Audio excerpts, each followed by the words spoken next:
Hi friends, ಇವತ್ತು ನಾನು ನಿಮಗೆ ಚಿಕನ್ ಗ್ರೇವಿ ಹೆಂಗೆ ಮಾಡೋದಂತ ಹೇಳಿ ತೋರಿಸ್ಕೊಡ್ತಾ ಇದ್ದೀನಿ. 1 kg ಅಷ್ಟು ಚಿಕನ್ನ ನಾನು ಚೆನ್ನಾಗಿ ತೊಳೆದು ಉಪ್ಪು ಅರಿಶಿನ ಪುಡಿ ಹಾಕಿ ತೊಳೆದಿಟ್ಕೊಂಡಿದ್ದೀನಿ. 2 ಸ್ಪೂನ್ ಅಷ್ಟು ಚಿಲ್ಲಿ ಪೌಡರ್ ಆ್ಯಡ್ ಮಾಡ್ಕೊಳ್ತಾ ಇದ್ದೀನಿ. ಮತ್ತು ರುಚಿಗೆ ತಕ್ಕಷ್ಟು ಉಪ್ಪು, ಸ್ವಲ್ಪ ಅರಿಶಿನ ಪುಡಿ ಹಾಕ್ಕೊಳ್ತಾ ಇದ್ದೀನಿ. 1 ಸ್ಪೂನ್ ಅಷ್ಟು ಎಣ್ಣೆ ಆ್ಯಡ್ ಮಾಡ್ಕೊಳ್ತಾ ಇದ್ದೀನಿ. ಅರ್ಧ ಹೊಳ್ಳು ನಿಂಬೆಹಣ್ಣು ತೊಗೊಂಡು ನಿಂಬೆಹಣ್ಣು ರಸ ಆ್ಯಡ್ ಮಾಡ್ಕೊಳ್ತಾ ಇದ್ದೀನಿ. 2 ಸ್ಪೂನ್ ಅಷ್ಟು ಮೊಸರು ಆ್ಯಡ್ ಮಾಡ್ಕೊಳ್ತಾ ಇದ್ದೀನಿ. ಇಷ್ಟನ್ನು ಹಾಕಿ ಚೆನ್ನಾಗಿ ಮಿಕ್ಸ್ ಮಾಡಿ ಮ್ಯಾರಿನೇಟ್ ಮಾಡಬೇಕು. ಅಂತಂದರೆ ನಾವು ಫ್ರಿಜ್ಜಲ್ಲಿ ಇಟ್ಟರೂ ಸರಿ, ಒಂದು ಅರ್ಧ ಗಂಟೆ ಫ್ರಿಜ್ಜಲ್ಲಿಟ್ಟರೆ ಚೆನ್ನಾಗಿ ಮಸಾಲೆ ಹಿಡಿಯುತ್ತೆ. ಈಗ ಒಂದು ಕಡಾಯಿ ಇಟ್ಕೊಳ್ಳಿ, 2 ಸ್ಪೂನ್ ಅಷ್ಟು ಎಣ್ಣೆ ಆ್ಯಡ್ ಮಾಡ್ಕೊಳ್ಳಿ. ನಾವು ಫಸ್ಟು ರುಬ್ಕೊಳ್ಳೋಕ್ಕೆ ಮಸಾಲೆ ರೆಡಿ ಮಾಡ್ಕೊಬೇಕು. ಅದಕ್ಕೆ ನಾನು 2 ಈರುಳ್ಳಿ ತೊಗೊಂಡಿದ್ದೀನಿ, 2 ಟೊಮೆಟೊ ತೊಗೊಂಡಿದ್ದೀನಿ, ಸ್ವಲ್ಪ ಕರಿಬೇವು, ಹಸಿಮೆಣ್ಸಿನ್ಕಾಯಿ ಒಂದು 7ರಿಂದ 8 ಹಸಿಮೆಣ್ಸಿನ್ಕಾಯಿ ತೊಗೊಂಡಿದ್ದೀನಿ. ಇಷ್ಟನ್ನು ಹಾಕಿ ನಾವು ಇವಾಗ ಫ್ರೈ ಮಾಡ್ಕೊಳ್ಳೋಣ. ಫಸ್ಟು ನಾನು ಈರುಳ್ಳಿ ಆ್ಯಡ್ ಮಾಡ್ಕೊಳ್ತಾ ಇದ್ದೀನಿ. 2 ಈರುಳ್ಳಿ ಉದ್ದುದ್ದ ಹೆಚ್ಕೊಂಡಿದ್ದೀನಿ ನಾನು. ಹಸಿಮೆಣ್ಸಿನ್ಕಾಯಿ 1 ಕೈ ಹಿಡಿಯಷ್ಟು, 1 kgಗೆ ನಾವು 1 ಕೈ ಹಿಡಿಯಷ್ಟು ಹಸಿಮೆಣ್ಸಿನ್ಕಾಯಿ ಹಾಕಿದ್ರೆ ಕರೆಕ್ಟಾಗಿರುತ್ತೆ.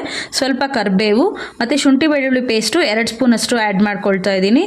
ಟೊಮೆಟೊ ಕಟ್ ಮಾಡಿ ಇಟ್ಕೊಂಡಿದ್ದೀನ ಅದನ್ನು ಆ್ಯಡ್ ಮಾಡ್ತಾ ಇದ್ದೀನಿ. ಮತ್ತು ಕೊತ್ತಂಬರಿ ಸೊಪ್ಪು 1 ಕೈ ಹಿಡಿಯಷ್ಟು, ಸ್ವಲ್ಪ ಪುದೀನ, ಇಷ್ಟನ್ನು ಹಾಕಿ ಚೆನ್ನಾಗಿ ಫ್ರೈ ಮಾಡ್ಕೊಬೇಕು ಹಸಿ ಸ್ಮೆಲ್ ಹೋಗೋ ತನಕ. ಮತ್ತು ಧನಿಯಾ ಪೌಡರ್ ಆ್ಯಡ್ ಮಾಡ್ತಾ ಇದ್ದೀನಿ. ಧನಿಯಾ ಪೌಡರು 2.5 ಸ್ಪೂನ್ ಅಷ್ಟು ಧನಿಯಾ ಪೌಡರ್ನ ಆ್ಯಡ್ ಮಾಡಿದ್ದೀನಿ. ಮತ್ತು ಚಿಲ್ಲಿ ಪೌಡರು ಸ್ವಲ್ಪ ಹಾಕಿದ್ದೀನಿ. ನಾನು ಫಸ್ಟೇ ಚಿಕನ್ಗೂ ಮ್ಯಾರಿನೇಟ್ ಮಾಡಬೇಕಾದ್ರೆ ಹಾಕಿದ್ದೀನಿ, ಮಸಾಲೆ ರುಬ್ಬೇಕಾದ್ರೂ ಹಾಕಿದ್ದೀನಿ. ಈಗ ಅಷ್ಟನ್ನು ನಾವು ಮಿಕ್ಸಿಯಲ್ಲಿ ಹಾಕಿ ಪೇಸ್ಟ್ ಮಾಡ್ಕೊಳ್ಳೋಣ. ಈಗ ಅದೇ ಕಡಾಯಿ ತೊಗೊಂಡು ಸ್ವಲ್ಪ ಎಣ್ಣೆ ಆ್ಯಡ್ ಮಾಡ್ಕೊಳ್ಳಿ.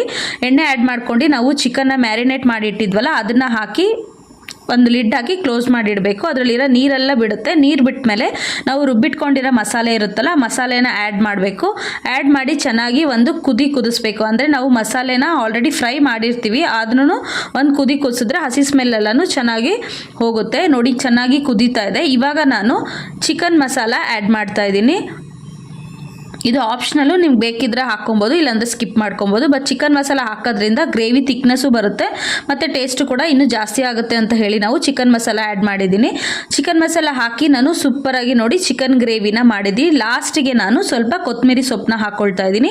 ವಾವ್, ಸೂಪರಾಗಿ ನಮಗೆ ಚಿಕನ್ ಗ್ರೇವಿ ರೆಡಿ ಆಗಿದೆ. ಇವಾಗ ನಾನು ಅನ್ನದ ಜೊತೆಗೆ ನಾನು ಚಿಕನ್ ಗ್ರೇವಿನ ಸರ್ವ್ ಮಾಡ್ಕೊಳ್ತಾ ಇದ್ದೀನಿ. ನೀವು ಇದೇ ರೀತಿ ಒಮ್ಮೆ ಟ್ರೈ ಮಾಡಿ. Thank you.